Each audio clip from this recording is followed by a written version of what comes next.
Good morning and welcome to the No Kings rally in Tempe, Arizona, October 18th, 2025. And for the record, there's my America. Football on a Saturday morning in a muddy field. There's my vote.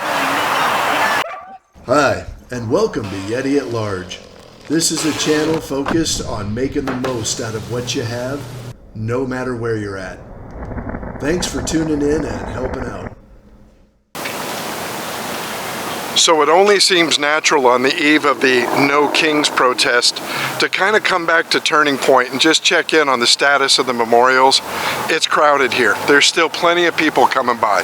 The roads open up again, so we're doing our best not to get run over. But there's supposed to be a whole thing at the Capitol and a couple of smaller ones according to the No Kings website. We're going to check some of those out. Please forgive the poor audio quality. I left my good microphone at home. I rode my scooter a handful of miles to the location and instantly observed that there is a permit from the city. There was good safety signage, but no law enforcement presence. I started counting the crowd immediately, but it was difficult because they had the crowd moving in two counterclockwise loops over the bridge. It's a great effect to keep the numbers difficult to count and the people moving to make the event look much larger than it is. Ultimately, I estimate somewhere around 3,600 people, give or take 150 people. Respectable turnout. The signs I find interesting, and the mix of people were approximately 60 to 65% 55 and older. Predominantly Caucasian crowd. Lots and lots of interesting signs and costumes. These people in their safety vests were all over the event and very focused on keeping people moving and keeping some semblance of a procession going. I suspect they're volunteers, but who knows? You'll see in a moment somebody puts a sign right in my camera. It's on the thumbnail, asking me basically what I'd be doing in 1930s Germany. Not a similar comparison, but there you go. As interesting as this was, I was told by a couple of people that the bigger crowd was on the other side. What do we want? Democracy. What do we want? Democracy. What do we want? Democracy. What do we want? Democracy. What do we want? Democracy. What do we want? Democracy. When I say what do we want, you say free speech. We want free speech. We want free speech. We want. As annoying as this guy's voice was, the whole process and message is tiresome. At one point, he had people chanting "ribbit" like a frog. What was cool, though, is there was a brass band playing probably the worst version of the national anthem I've ever heard. And notice, nobody turned to show respect.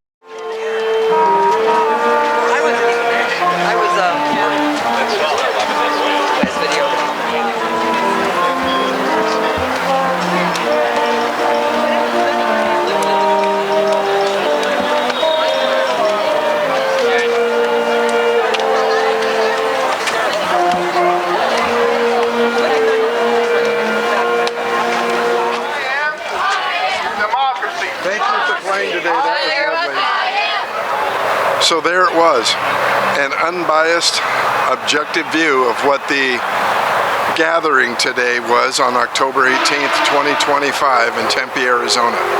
I chose this location because this is my hometown from my childhood, and this freeway overpass has always made a strong location for people to ask people to prom, weddings, announcements, and informal gatherings, whether you're for or against something. You saw it for yourself. I played several minutes. Now, the interesting thing is people have been coached enough. The minute they saw my press credentials, nobody talked to me. One guy tried to distract me for a few minutes, but it wasn't aggressive or hostile. I think he was just genuinely curious where this was going to show up. I estimated 3,600 people, give or take 150, because they were doing a big loop with their signs. And you saw the signs.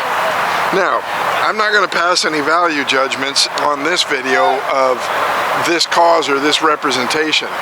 But what I will pass are value judgments on mechanisms of cultural cohesion and messaging.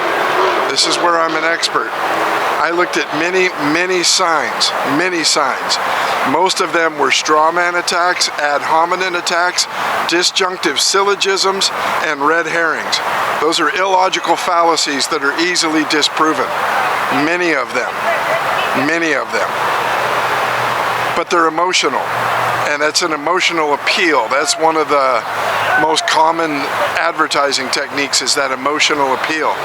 Furthermore, there's also the appeal to authority, historical authority, and there's an appeal to popularity. Hey, look, everyone else is doing it. One of the scariest things I saw is a device that is often used in many formal settings to create identity and cohesion, and that's the chanting. And while it's kind of harmless, and I'm going to just tell you, it comes across as beyond cheesy and a bit of a cliche, that chanting and music builds pathways faster than anything. Who here took a foreign language class and one of the first things you did was learn how to sing Christmas carols in another language? No garbage, no litter. There were trash bags, people were keeping up after themselves. Everybody was generally polite and courteous to each other. There was a lot of glad handing going on where people were congratulating each other for how clever their sign was. Does it result in any actual change to the standard that the signs purport to seek? Not really. Pointless, feckless, ineffective. But what I do like about it is it's a great way of burning off a lot of steam and building a coalition in a community. I believe in a representative republic. Dissenting opinions.